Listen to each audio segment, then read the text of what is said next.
Water did not disappear all at once. It thinned first. It lost its voice.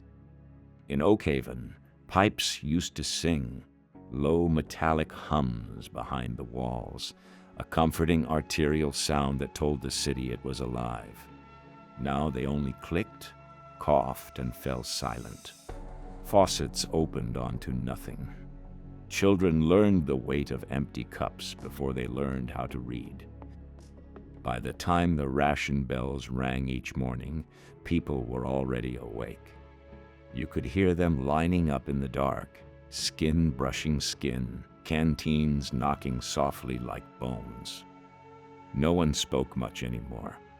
Talking made you thirsty.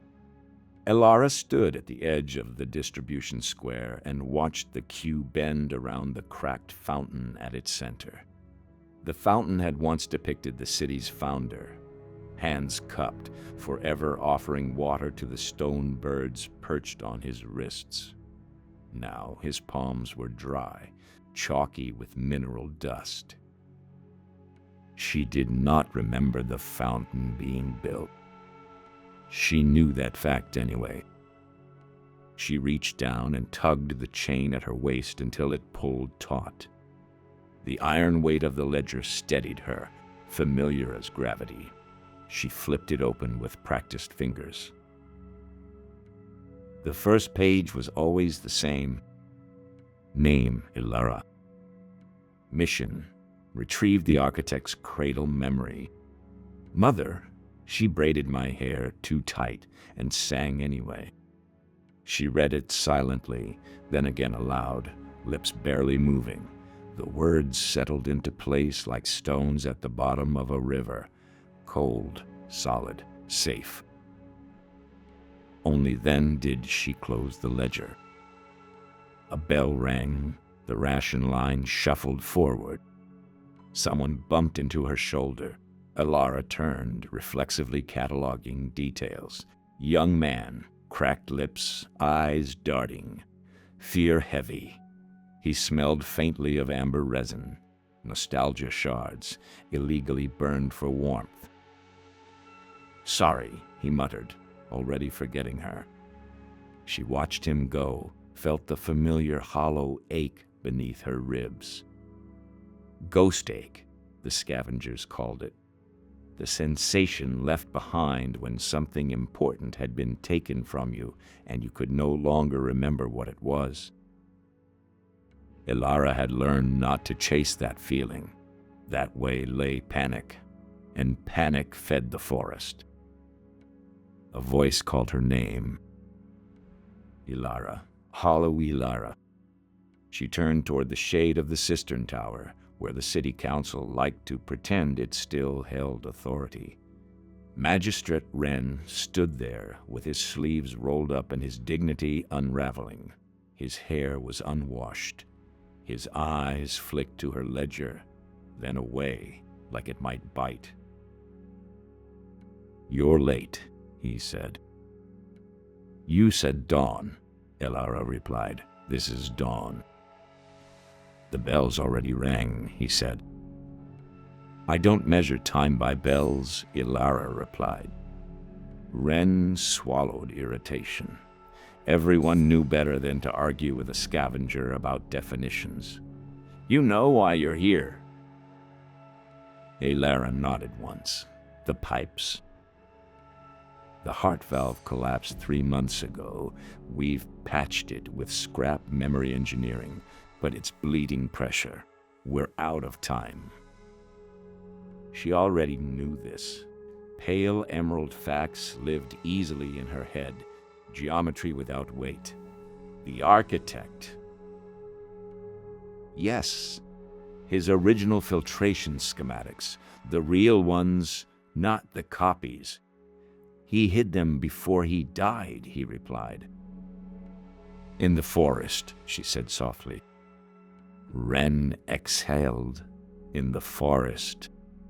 A pause stretched between them, filled with the distant sound of coughing, the scrape of empty barrels. Somewhere, a child cried, the sound thin and papery from dehydration. You know the cost, Ren said quietly. The displacement. I always know the cost, she replied. And you still accept? Ren questioned. Elara's hand went to the ledger again, fingers brushing the iron cover. She thought of the line of people, the fountain with its dry hands, the fact, written, frozen, that her mother had sung. Yes, she said. Ren gestured, and 2 guards stepped forward carrying a narrow wooden box sealed with wax. The sigil impressed on it was old, older than the city's current name.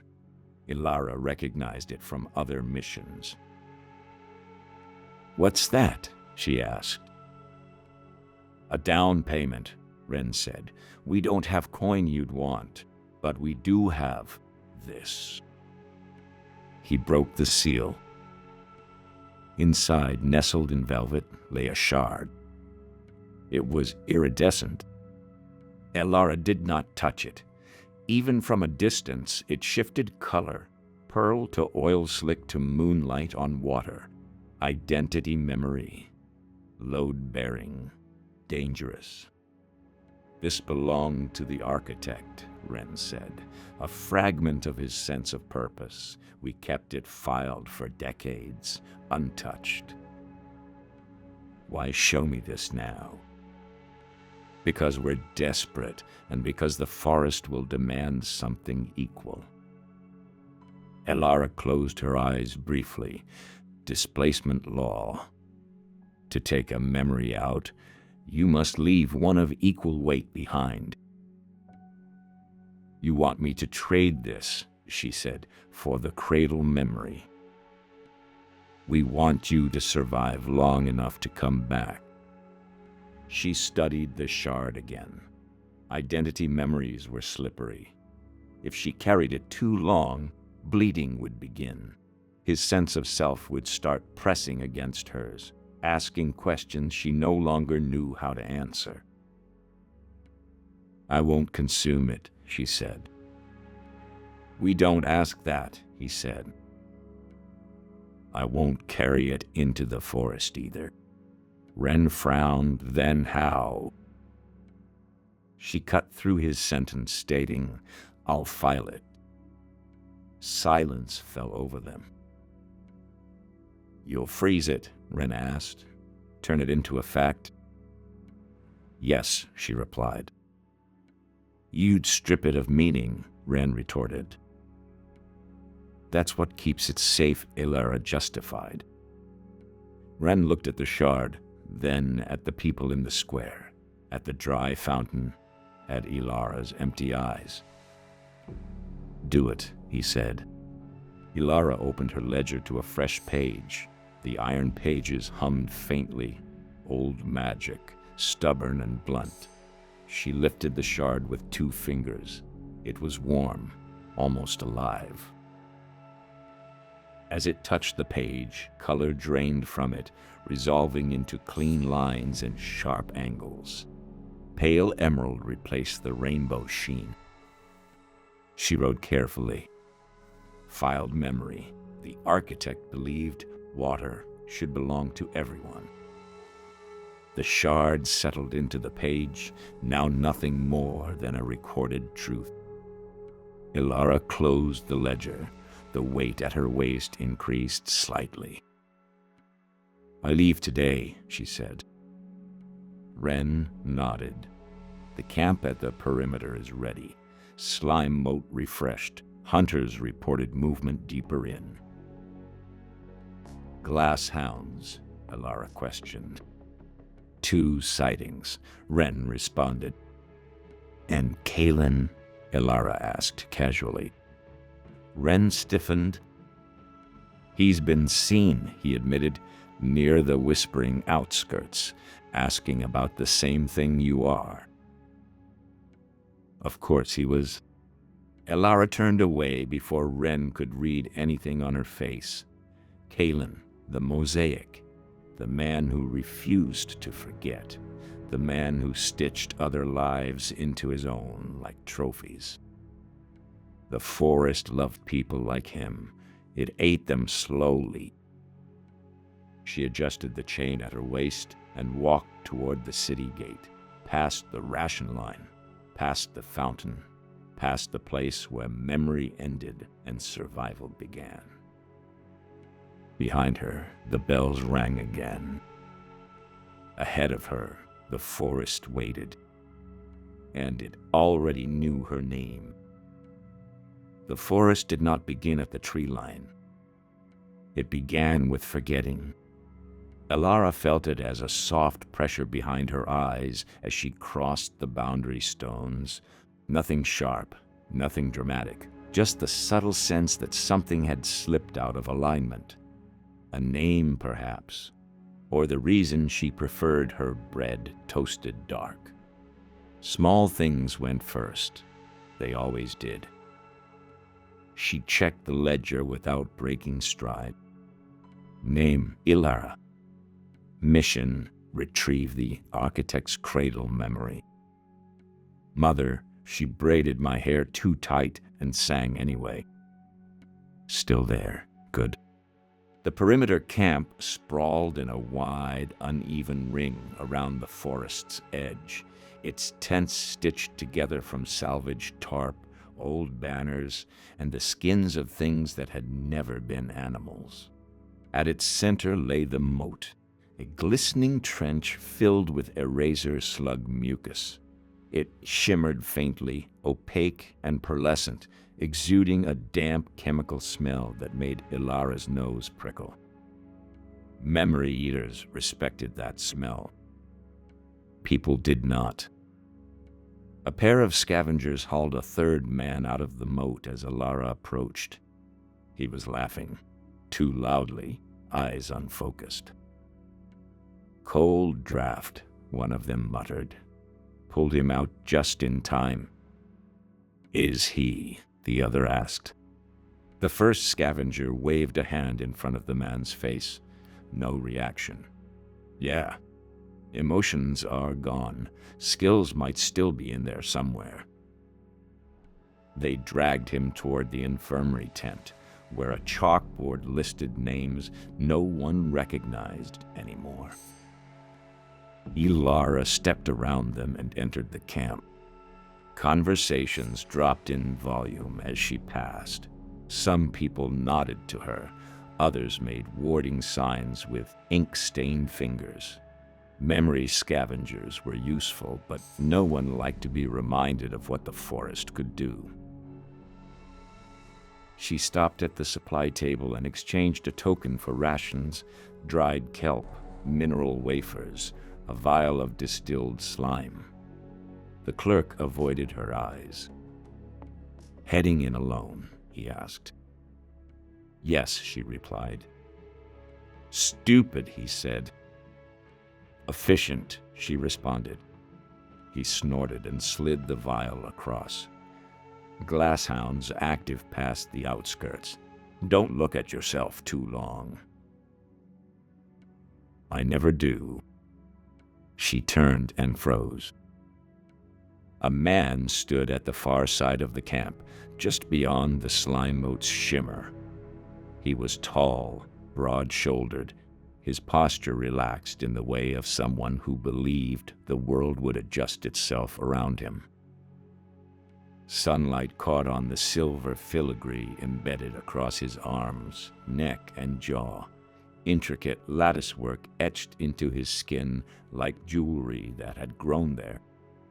The lattice? Caitlin. He was laughing with a group of hunters, his voice carrying easily over the camp's low murmur. As Elara watched, his expression shifted, subtly but unmistakably. The laugh softened, grew warmer. His shoulders sloped, his stance less aggressive. A different shard had surfaced. He turned his head. Their eyes met. For a heartbeat, neither moved. Then Caitlin smiled. Elara, he called, as if greeting an old friend, still dragging that iron leash around? She walked toward him, stopping just short of the moat. Still wearing other people's faces, I see. He spread his arms theatrically. Faces, skills, convictions. You should try it sometime. Emptiness doesn't suit you. One of the hunters glanced between them. You two know each other. Intimately, Kalen said. We share a hobby. And an enemy, Elara added. Kalen's smile sharpened. The forest isn't an enemy, it's a market. For souls, Elara retorted. For stories, he corrected. You just never learned how to shop properly. She ignored the jab. You're after the architect. Kalen placed a hand over his heart. I'm after a better city, one with water. Imagine it, clean pipes, flowing taps, heroes remembered. You don't remember heroes, Elara said. You wear them.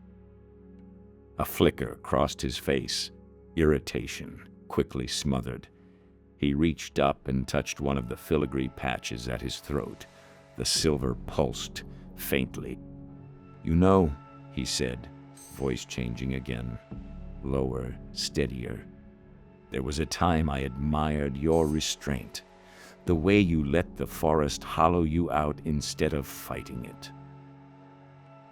This isn't fighting, Elara said. It's surviving. Same difference, Kalen replied. Tell me, what's left in there, Elara, really? She didn't answer. Kalen sighed. We're going to meet again. Deeper in, I'd prefer it not be as enemies. You'll take the cradle memory, she said. Consume it. I'll become it, he said. And then, she questioned. And then, he said softly, the city will have an architect again. The hunters shifted uncomfortably. Elara felt the familiar cold settle behind her sternum. Ghost ache, sharpened by proximity. You can't rebuild something by stealing its ghost. Kalen's eyes gleamed. Watch me. He stepped back from the moat, the slime's fumes curling around his boots without touching him. Personal cloaking, no doubt. As he turned away, his posture changed again, becoming lighter, almost playful. Oh, he called over his shoulder. Try not to lose your name out there. It'd be a shame if I had to give you a new one. He vanished into the crowd. Elara stood still for a long moment, then opened her ledger and added a line beneath the architect's filed memory. Warning, Kalen will not stop. She closed the book. At the edge of the camp, the forest loomed, trees of faceted crystal rising into a sky that seemed too close, their branches chiming softly as the wind passed through them. The sound reminded Elara of a crowd heard from far away. Applause. Or mourning. She stepped into the slime moat. The mucus clung to her boots, her clothes, her skin, cold and numbing. As she crossed, the pressure behind her eyes eased slightly. The slime would mask her presence for a while, blur her emotional edges. On the far side, the whispering outskirts waited. Elara took one last look back at the camp, at the people who would not remember her, even if she succeeded. Then she turned and walked into the forest, where the whispers began to say her name in voices she almost recognized. The whispers were not voices. They were almost voices, shapes of sound that brushed against meaning without committing to it. Laughter without humor, crying without grief, names without faces. Elara moved slowly, boots crunching against the crystalline loam. The trees here were thin and widely spaced, their trunks translucent like frosted glass. Light bent through them at strange angles, casting overlapping shadows that didn't quite line up with their sources. Disorientation zone, low grade. The forest warming up. She counted her steps. 100 forward, pause. 200, pause. At every pause, she touched the ledger, grounding herself in weight and iron. A whisper slid close to her ear. L. She stopped. The sound had been almost right, almost her name. Elara exhaled and reached into her pocket, withdrawing a small shard wrapped in cloth. Amber gold. Nostalgia. She had taken it weeks ago from a dying courier. Something about summer rain and bare feet on warm stone. Addictive, dangerous. She held it just long enough to feel the warmth bloom in her chest, to let the whispering crowd blur into background noise. Then she set it carefully on the ground behind her. Displacement. The forest accepted the offering with a faint chime. The whispers receded, disappointed. She moved on. That was when the webs appeared. They were hard to see at first. Threads of refracted light strung between tree trunks, vibrating softly. Identity webs. Loom spiders' work. Elara crouched and scanned the ground. No footprints, no slime trails. The spiders would be nearby, waiting. She did not draw a weapon. Loom spiders didn't care about steel. She closed her eyes. Immediately, the forest obliged. She was no longer standing among crystal trees. She was kneeling on a kitchen floor, hands sticky with dough. Sunlight streamed through a window she had never seen before. Someone laughed behind her. Her chest tightened. The smell, yeast, warmth, safety, hit her like a blow. False memory, high fidelity. She forced herself to breathe. In, out. The ledger was heavy at her waist, but she did not open it. Writing this down would freeze it, make it real in a way it did not deserve. This is not yours, she reminded herself. This is bait. The laughter grew closer.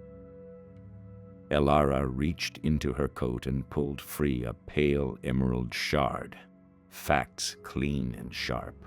She pressed it to her temple. My name is Elara, she said aloud. I am in the whispering outskirts. Loom spiders are present. The kitchen shattered like glass. She snapped her eyes open just in time to see the spider drop. It was the size of a hound, its body a lattice of crystal plates and silk threads. Its many eyes reflected her face back at her. Too many versions, each slightly wrong. She hurled the pale emerald shard into the nearest web. The thread stiffened, turning rigid and dull. The spider shrieked, a sound like tearing paper, and skittered back, retreating into the trees. Elara did not pursue. She never pursued. Her hands were shaking. She checked the ledger. Name, Elara. Mission, retrieve the architect's cradle memory. Mother, she braided my hair too tight and sang anyway. Still there. But something else tugged at her attention, a faint absence, like a tooth pulled cleanly from her jaw. She frowned, searching her mind. She could not remember the smell of bread. She stood very still. Acceptable loss, she murmured and moved on. The whispers thickened as the terrain sloped downward. Crystal trees grew closer together, their branches interlocking overhead. Light dimmed, fractured into a perpetual twilight. And then the reflections began. At first, Ilara thought she was being followed. She caught glimpses of movement in the corners of her vision. Someone pacing her steps, just out of sight. She turned sharply. No one, only her reflection, staring back at her from the polished surface of a tree trunk. She frowned. Her reflection frowned back, but a fraction of a second too late. Glasshound territory. Ilara lowered her gaze and focused on the ground, counting steps again. 100. Pause. 200. Pause. A growl echoed through the outskirts, low and resonant. The sound vibrated through the crystal, through her bones. "Not today," she whispered. The growl answered, closer now. She risked a glance upward. The glass hound stood ahead of her, its body nearly invisible save for the distortion it caused in the air. Its eyes, if they could be called that, were mirrors. They showed her things she had tried very hard not to think about. A face she should know, blurred and unreachable. A voice calling her from deep water, the ledger, empty. Shame burned hot and sudden in her chest. The hound lunged. Ilara reacted without thinking. She ripped a shard from her coat, crimson, jagged, and sharp, and slammed it into the ground between them. Trauma erupted outward in a wave of heat and memory. Pain, not hers, not entirely, screamed through the clearing. The glass hound recoiled, howling as its mirrored surface fractured. It fled, dissolving into the reflections it had come from. Ilara dropped to one knee, gasping. Crimson always took a toll. Her hands trembled as she forced herself upright. She felt it now. The edges of the trauma shard cutting into her, bleeding its history into her own. Someone else's terror pressed against her thoughts, frantic and raw.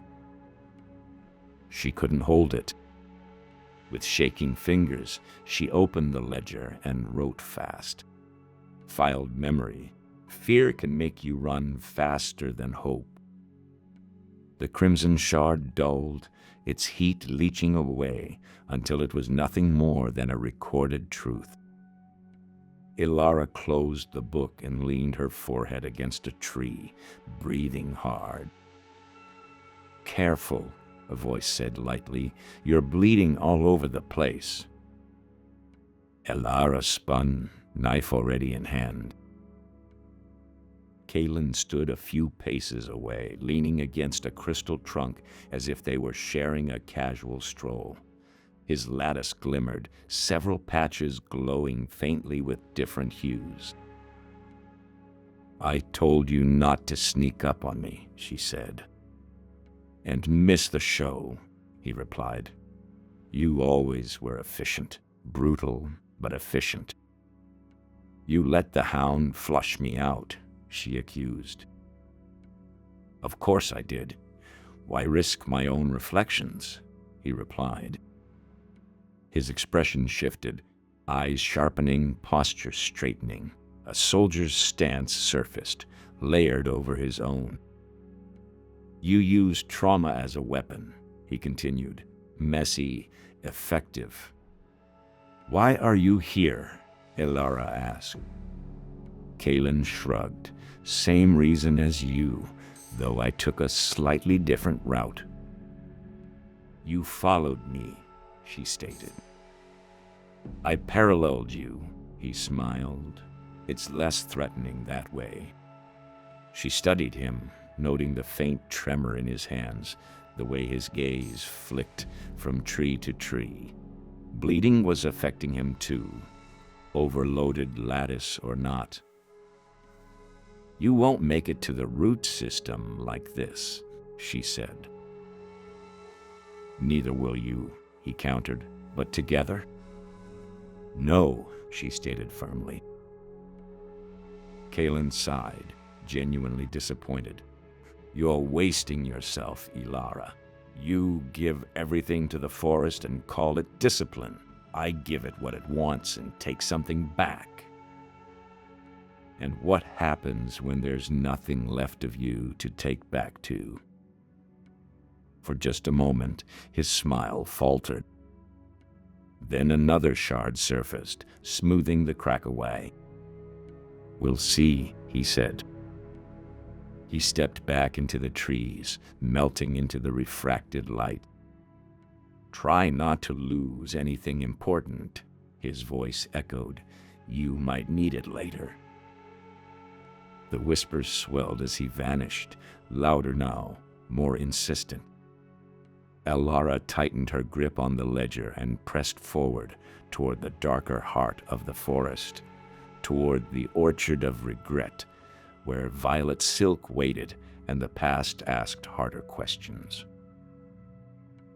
The orchard announced itself with silence. The whispers fell away as Elara crossed the threshold, replaced by a heavy, muffled stillness. Even her footsteps seemed reluctant to make sound. The crystal trees here were thick and gnarled, their branches drooping under the weight of violet silk that stretched from trunk to trunk like mourning veils. Deep violet shards hung suspended in the air, slowly rotating, grief made visible, cold, dense. Each one pulled gently at her, the way gravity pulls at blood. Elara slowed. This was not a place to rush. She reached into her coat and uncorked the vial of distilled eraser slug slime. The smell was sharp, almost medicinal. She smeared a thin layer along her temples and throat. The numbness crept in quickly, dulling the edges of feeling. Not erasing, just muting. The silk trembled. A shape moved among the trees.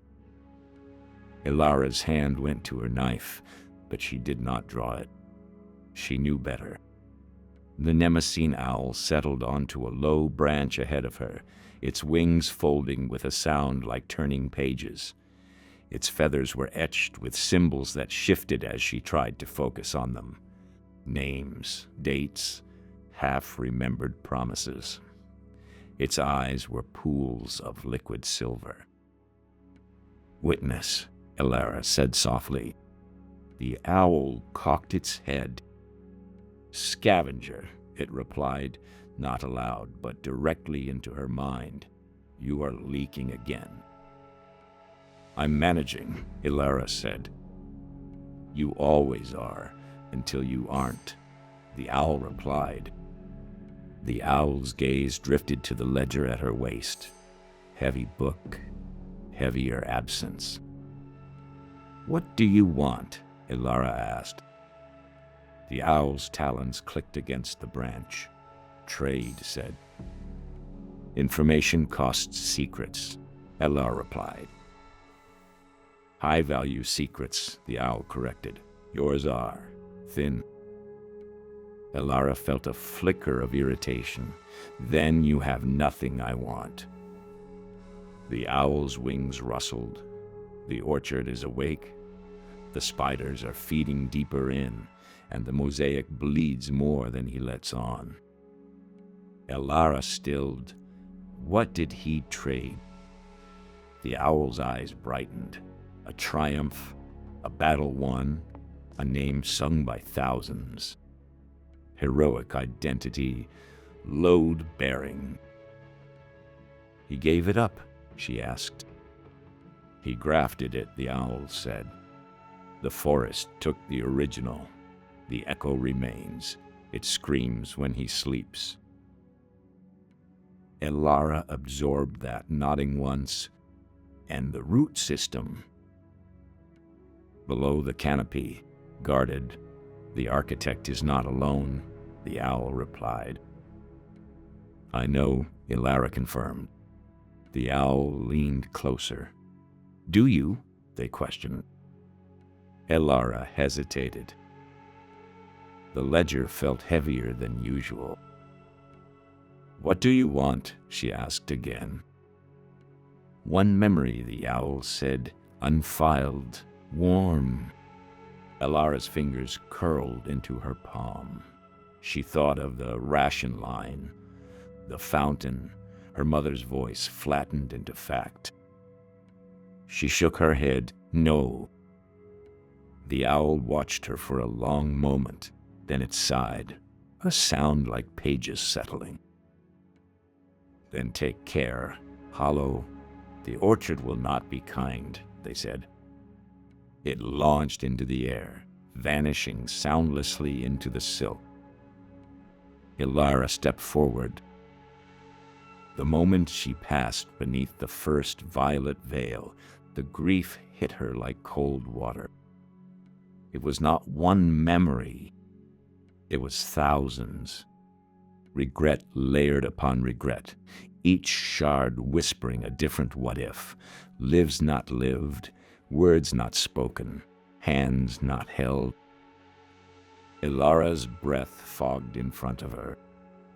She saw herself, versions of herself, standing at crossroads she did not remember choosing, turning left, turning right, staying, leaving. One vision snagged her hard. A woman sat on a low bed in a dim room, braiding a child's hair too tight. She was humming off-key, smiling apologetically. I'm sorry, the woman said. I never get it right. The child laughed. It's okay. Ilara staggered. The silk tightened around her wrists, gentle but insistent. Deep violet memories were heavy, dangerous to carry. They wanted you to stop, to sink. She could feel her knees buckling, the cold spreading up her legs. No, she whispered. She reached for the ledger and stopped. Writing this down would freeze it, turn her mother into a fact like everything else. She didn't want that. The silk pulled tighter. Her breath came in short, sharp bursts.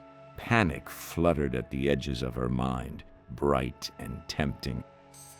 She made a choice. Ilara reached into her coat and pulled free the iridescent shard Wren had given her, the architect's purpose, filed but still potent. She pressed it into the silk. Displacement. The forest shuddered as the weight exchanged hands. The grief loosened its grip, recoiling as the iridescent shard dissolved into the orchard, its purpose scattering like light through leaves. Ilara collapsed to one knee, gasping. Something important had just left her. She did not know what. She only knew that it hurt. She forced herself upright and staggered onward, deeper into the orchard, leaving the silk behind. That was when she heard screaming. It echoed through the trees, raw and animal. Kalen burst into the clearing ahead of her, stumbling, clutching his side. Several of his lattice patches glowed violently, crimson, violet, iridescent all at once. He laughed as he fell to his knees. Too much, he gasped. It's always too much. Ilara approached cautiously. You should have stopped. He looked up at her, eyes wild. And miss this? He gestured at himself. I can feel everything, every victory, every loss, every name ever shouted in my direction. His laughter turned to a sob. They don't agree with each other, he whispered. The heroes, they argue. One of the lattice patches cracked, a thin line of blood seeping through the silver. Elara watched, heart cold and steady. This is what you wanted, she said. Kaelin's gaze sharpened, focusing on her. And you, he said softly, what did you give up just now? She didn't answer. He smiled weakly. Careful, Hollow. You're starting to look like me. The orchard trembled. Somewhere above them, the canopy waited, white and silent and hungry. The orchard thinned as Elara climbed. Violet silk gave way to branches polished smooth, their leaves broad and reflective, each one a curved mirror catching fractured light. The air grew colder, drier, sound flattened, footsteps echoing too loudly and then not at all. The hall of mirrored leaves. Elara slowed to a near stop. This was where scavengers lost themselves, not to grief, not to trauma, but to confusion. Mirror slips happened fast. One wrong glance, one moment of recognition delayed, and the forest took advantage. She adjusted the chain of the ledger, letting it bite into her hip. Pain anchored her better than memory ever had. Behind her, Kaelin followed at a distance that suggested caution rather than trust. He walked stiffly now, his movements less fluid. One of his lattice patches had gone dark, cracked clean through. You're limping, Elara said without turning. So are you, Kaelin replied. She stopped. Slowly, deliberately, she turned to face him. Her reflection turned a fraction of a second later. She flinched. Kaelin noticed. Already? Not yet, she said. Don't look at the leaves. He scoffed, hard not to. They moved forward together, eyes downcast. The path wound and doubled back on itself, reflections multiplying, hands, boots, faces repeating at odd angles. Elara felt it then, the faint, nauseating sensation of watching herself from the wrong side of her own eyes. She risked a glance at a leaf. The woman staring back at her wore Elara's face, but her eyes were wrong, too full, too certain. The reflection smiled. Elara tore her gaze away, heart hammering. Kaelin, she said quietly, we need to move faster. Careful, he replied. Speed makes mistakes. A laugh echoed through the hall. Not Kaelin's. Not hers. The reflections began to shift. Leaves tilted, catching their faces from new angles. Elara saw herself younger, older, hollow-eyed, furious. She saw Kaelin crowned in gold, then screaming, then mercifully dead. The forest was rearranging them, trying on outcomes. Elara's vision blurred. She reached for the ledger and hesitated. For the first time, the words on the page felt distant, not wrong, just less necessary. That frightened her more than anything else so far. A sharp crack rang out. Kaelin cursed, "Damn it." She turned. He was gripping his forearm, blood slick against the silver filigree. A reflection had moved when he hadn't, stepping out of sync, tearing something free. You slipped, Elara said. Not completely. His jaw tightened. But I can feel it. One of the grafts is gone. What was it? Elara questioned. He hesitated, just for a beat, "A healer," he said finally, "someone kind." The admission hung between them, fragile. The reflections leaned closer. "We can't stay here," Elara said. "Alliance, temporary." Kalen laughed bitterly. "You trust me now?"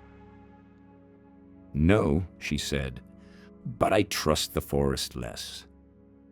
They moved side by side, steps synchronized, counting under their breath. The reflections fought to keep up, lagging, overlapping. A leaf flashed bright, and Lara blinked, and the world lurched. She stood alone. The hall stretched around her, endless mirrors, endless versions of herself. No Kalen, no path. Her reflection stepped forward. "You're tired," it said in her voice. "You don't need the book anymore." Elara's throat went dry. "You're not real." The reflection smiled gently. "I'm the part of you that remembers how it felt." Images flooded her. Warmth, anger, joy, sorrow. All the things she had cut away to survive. "You could have it back," the reflection whispered. "Just stop writing." Her hand trembled. She opened the ledger. The page was blank. Panic surged, hot, bright, consuming. "No," she whispered, flipping pages. "No, no." Then she saw it. The writing was there. She just hadn't recognized it at first. The words felt foreign. She slammed the book shut and pressed it to her chest. "I choose silence," she said aloud. "I choose survival." The reflection screamed as the mirrors shattered. The hall snapped back into focus. Kalen grabbed her arm, hauling her forward as the leaves cracked and fell behind them like glass rain. They burst through the last archway together and collapsed onto stark white ground. The silent canopy, no reflections, no whispers, just absence. Elara lay on her back, staring up at a sky bleached of color. "I almost lost it," she said. Kalen laughed weakly. "You did. Just not the part you think." She turned her head to look at him. For the first time since she had met him, his eyes were his own, unlayered, terrified. "How much is left of you?" she asked. He swallowed, enough to regret. They lay there in silence as the forest held its breath. Below them, the obsidian root system waited, and at its heart, the memory that would break one of them completely. Silence was not the absence of sound. It was the absence of meaning. Under the silent canopy, Elara could still hear her breathing, Kalen's uneven exhale, the distant creak of crystal shifting deep below the ground. But none of it attached to anything. The sounds did not evoke memory, emotion, or context. They simply existed. This was where identity began to evaporate. The ground beneath them was white and granular, like crushed bone or powdered glass. The trees above were stripped bare. No leaves, no facets, only smooth columns that rose into a sky without color or depth. Elara could not tell how high they were. She suspected that was the point. She sat up slowly. The ledger tugged at her waist, heavier than it had ever been, or maybe she was lighter.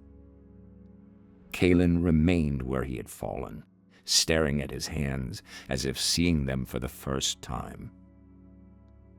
"I can't feel them," he said quietly. You can, Elara replied. You just can't remember what they mean. He flexed his fingers, watching the motion with detached curiosity. That's worse. She stood and took a careful step forward. No whispers followed. No reflections flinched. The forest had stopped testing her. That frightened her more than anything else so far. This place doesn't take memories, Kalen said. It takes the need for them. Elara nodded. It turns people into facts. Kalen laughed softly. You love facts. I use them, she corrected. I don't live in them. They began to walk. The slope downward was gentle but unrelenting. White gave way to gray, then to deep black veined with faintly glowing lines. Obsidian roots, thick as towers, twisting down into the earth. The air grew cool and metallic. The obsidian root system. Elara felt something stir beneath her ribs. Not a memory, a pressure, like standing near a massive machine you couldn't see but knew was running. Kalen staggered, clutching his head. Several lattice patches flared wildly, colors bleeding into one another. They're panicking, he gasped. The grafts, they can't orient themselves. You can leave them behind, Elara said. He laughed, sharp and brittle, and be empty like you. Yes, she replied. The roots opened into a vast hollow chamber. At its center stood the heart tree. It was not crystal. It was not obsidian. It was something older, dark, dense, veined with slow-moving light. Its roots plunged deep into the earth, while its branches pierced upward into nothing.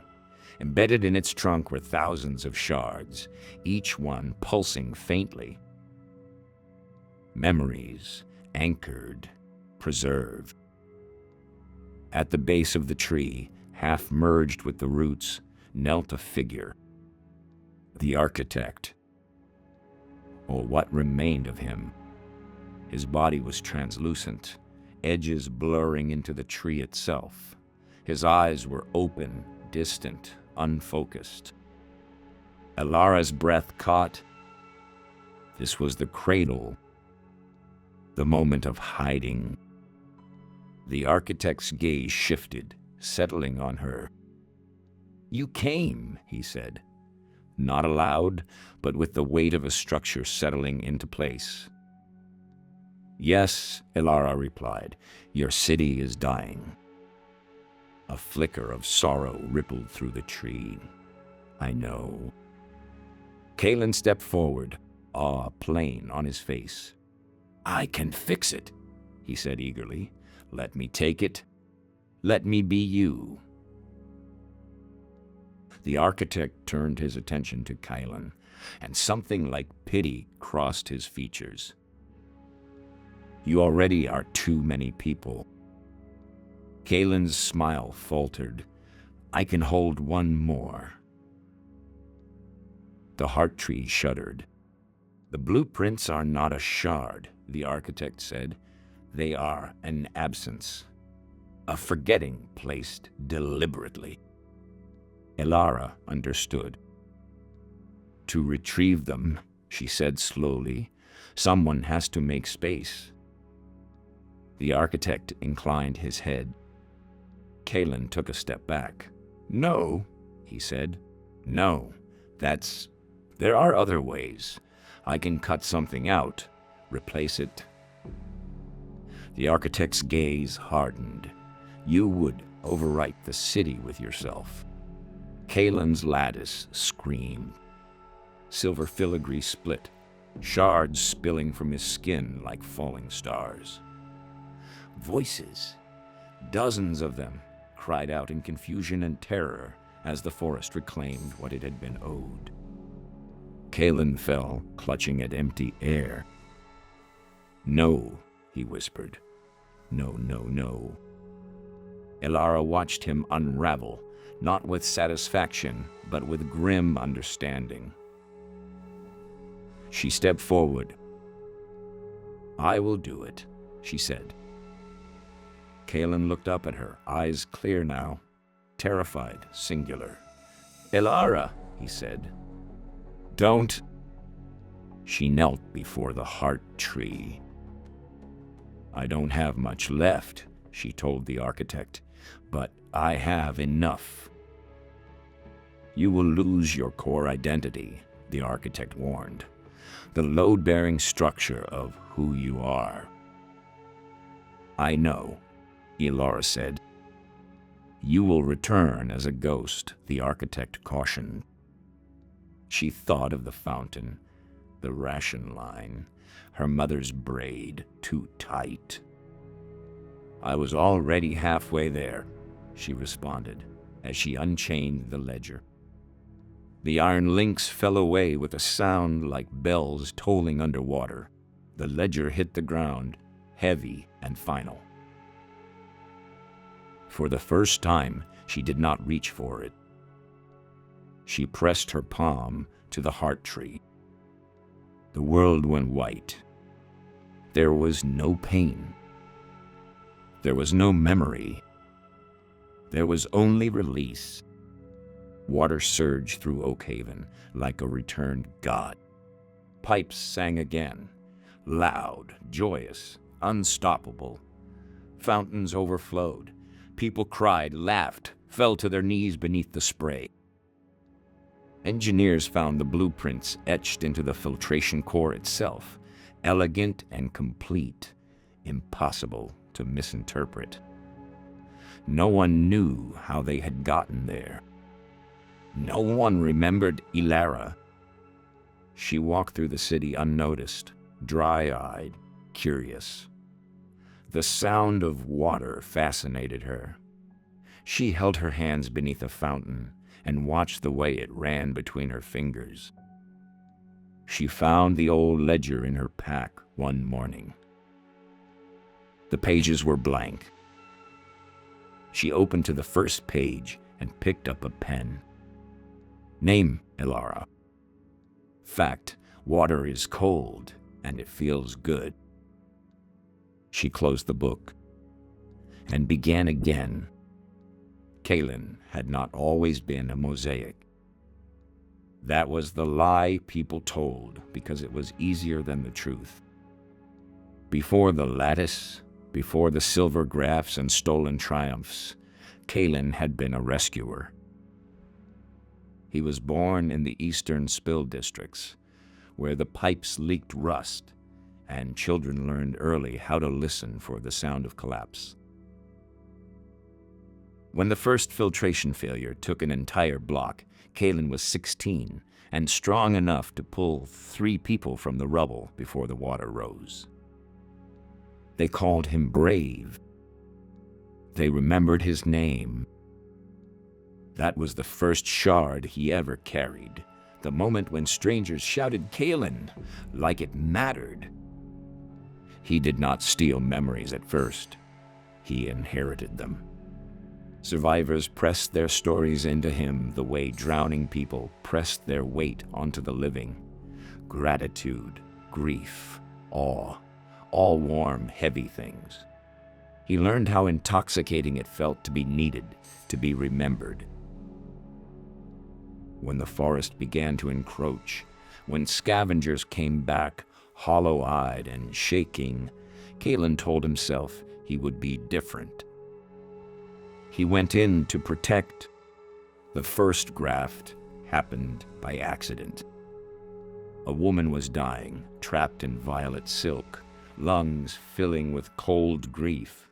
She begged him not to let her disappear.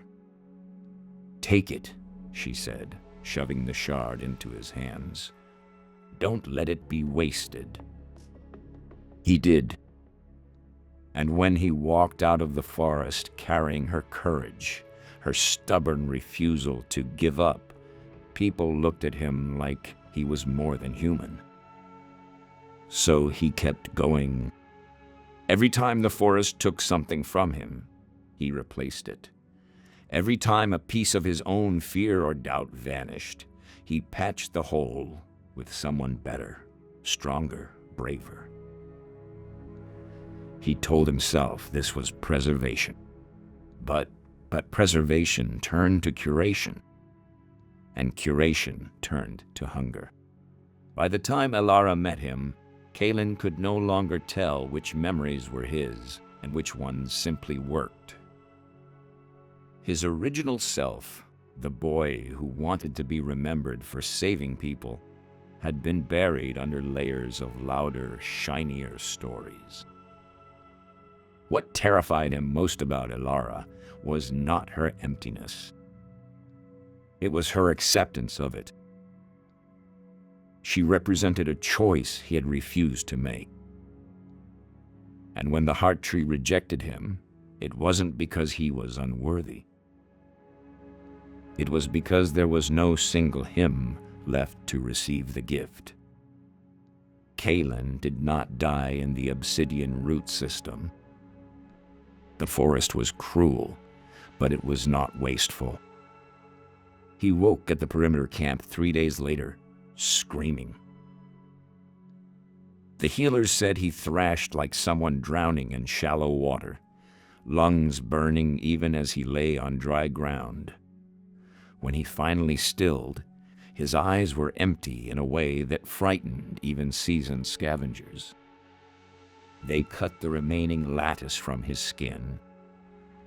Without the grafts, Kalen was quiet, not hollow like Elara. There was no discipline to his emptiness, no structure. He startled easily. He asked the same questions over and over. What happened to the city? Did we save it? Did anyone remember me? No one knew how to answer that last one. When the water began to flow, they let him stand near the fountain. He stared at it for hours, transfixed, as if the sound might tell him who he used to be. Sometimes, when children splashed too close, he flinched, hands rising instinctively, body positioning itself to shield them. Muscle memory, skill without story, a cold draft hero. One night, as he slept, he whispered a name he did not recognize. Elara. The forest had taken everything else. It let him keep that. Oakhaven recovered faster than anyone expected. Water changed everything. Gardens returned. Dust settled. Children learned new games that involved running through fountains instead of hoarding cups. The council commissioned statues, murals, plaques. They argued endlessly about who deserved credit. Some said it was the architect's genius resurfacing at the perfect moment. Others spoke of anonymous scavengers, faceless heroes. No one said Elara's name, not because it was forbidden, but because it no longer fit anywhere. The ledger was found once, discarded in a storehouse near the old cistern. A clerk flipped through it, confused by the bluntness of the entries, the absence of sentiment. They shelved it under infrastructure records, where it belonged. Elara liked the fountain best in the early morning. The water was colder then, sharper, real. She had learned that she preferred sensation to memory, taste, temperature, texture, things that did not ask her to be anyone in particular. She kept a small ledger now, not iron, just paper. Each morning, she wrote one thing she noticed. Fact, stone is warmer after noon. Fact, children laugh louder near water. Fact, I don't mind being alone.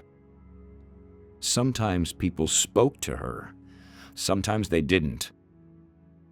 She helped where she could, carried buckets, fixed valves, slept deeply. Once, a man with scarred hands and uncertain eyes stood beside her at the fountain. He watched the water like it might explain something. "Feels like a victory," he said, unsure. "Yes," Elara replied. "It does." He frowned. "Do I know you?" She considered the question. "No," she said gently, "but that's all right." He nodded, relieved, and walked away. Elara dipped her hands into the water again. Cold. Clear. Enough. The forest of echoed memories did not shrink. But it changed. Scavengers reported fewer loom spiders near the root system. The Hall of Mirrors grew quieter. Nemesis owls spoke Elara's name with something like reverence, though none could say why. At the heart tree, a new absence existed. Not a wound, a space. The forest had learned something it had never encountered before. A memory willingly given with no expectation of being remembered. That kind of silence was instructive. The woman who would one day answer to the name Elara did not know, at first, that names were supposed to mean anything. She knew only that sounds could be useful. She learned this on a market morning, when the city smelled of wet stone and boiled grain, and the air felt heavy with voices. Someone called out, sharp, impatient, and she turned without thinking. "Yes," she said. The man blinked. "Sorry. Thought you were someone else." "That's fine," she replied, and it was. She had learned not to be offended by mistakes. Mistakes were information. She spent her mornings by the fountain, as usual, letting the water run over her hands. Cold today, colder than yesterday. She liked that. It told her the season had shifted, even if she couldn't say when. In her pocket was the small paper ledger. Its cover was soft now, worn at the corners. She opened it and wrote carefully, shaping each letter as if it were new. "Fact, cold water wakes me faster than noise." She closed the book and watched a child drop a cup, laughing as it skittered across the stones. Laughter, high-pitched, uncontrolled. It made her chest do something unfamiliar. Not unpleasant, just active. She touched her sternum, curious.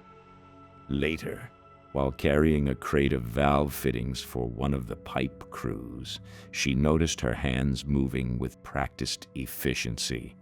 She adjusted pressure, braced weight, avoided pinched fingers without needing to think about it. Skill without story. She paused, flexing her fingers. "Fact, my hands know how to prevent damage." The sentence felt incomplete. She did not correct it. That afternoon, she found herself standing outside a small music shop she had never visited before. A man inside tuned a stringed instrument, slow, deliberate, the sound wavering until it settled. Her breath caught. The sound wasn't memory. It was response. She stepped inside. "Can I help you?" the shopkeeper asked. She searched for the right shape of answer. "I don't know," she said honestly, "but I think I want to hear that again." He smiled, understanding more than she had said, and played the note once more. Something inside her shifted, not breaking, not filling, just arranging itself differently.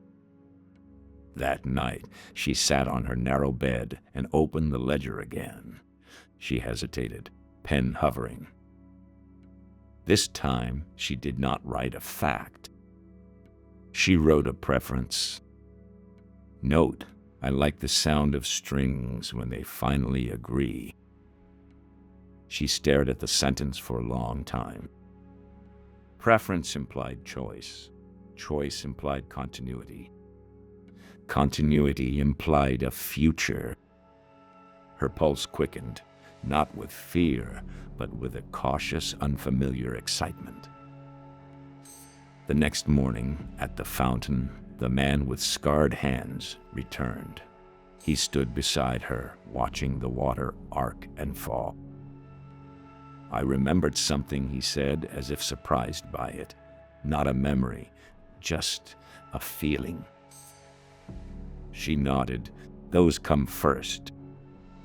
He glanced at her. What's your name? She considered the question carefully. Names could be tools. Names could be shelters. Names could be grown into. Ilara, she said, testing the sound. It fit well enough. For now. He smiled. It suits you. She watched the water splash against the stone, sunlight breaking into fragments. She opened the ledger one last time that morning and wrote, slowly, deliberately, Fact, I am not finished. She closed the book and let the future begin, not as a story she had lost, but as one she was finally allowed to choose.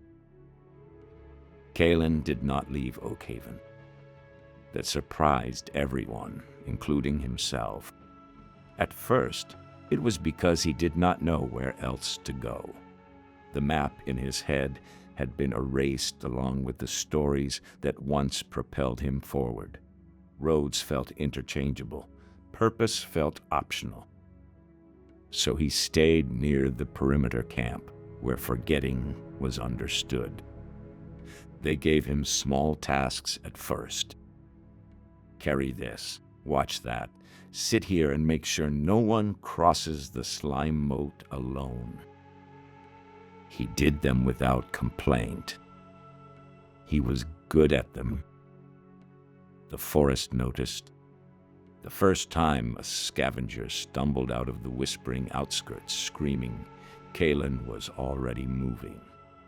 He wrapped the woman in a blanket, guided her to the healers, spoke to her in a low, steady voice until her breathing slowed. I don't know who I am, she sobbed. That's all right, Kaelin said, without hesitation. You don't need to yet. The words surprised him. But they worked. People began to seek him out. Not for heroics, not for miracles, but for presence. He sat with the cold drafts who had lost their emotions, reminding them to eat. He stood watch at night so others could sleep. He learned the names people gave themselves after the forest. None of them stuck to him the way old names once had. That was the difference. He did not collect them. Kaelin never wrote it down. But over time, the camp learned the rules he lived by.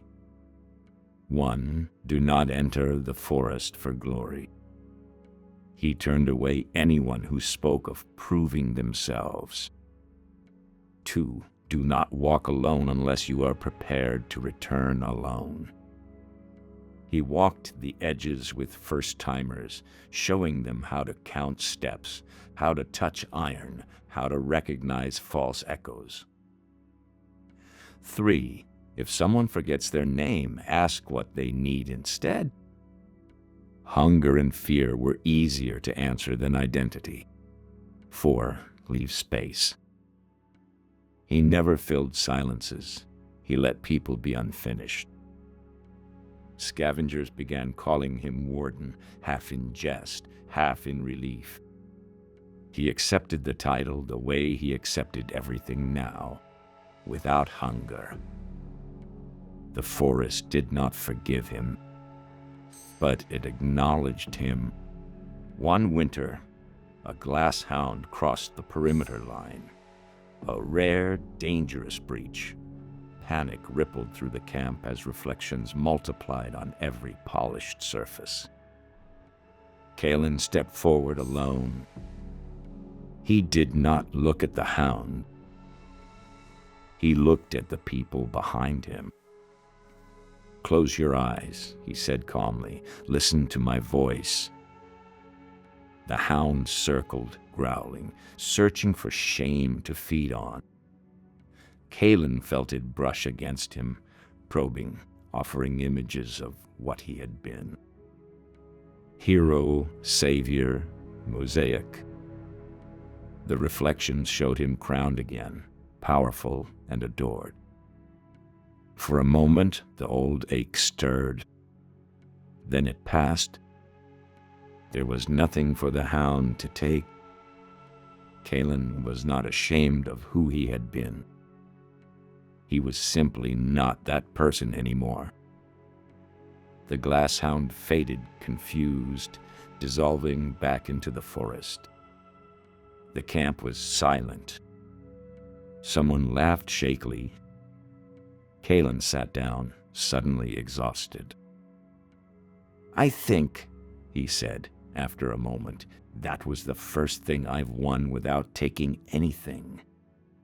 Years later, though Kalen could not have said how many, he found himself in the city proper, watching water spill endlessly from the restored fountain. A woman stood nearby, hands submerged, eyes closed. Something about her felt familiar. Not memory. Recognition. She opened her eyes and met his gaze. "You're guarding," she said. He blinked. "I suppose I am." "That's good," she replied. "Cities need those." He smiled, small and genuine. Forests, too. They stood in companionable silence, the sound of water steady between them. After a while, he said, "I used to want to be remembered." She nodded. "I used to think that mattered." "And now?" he questioned.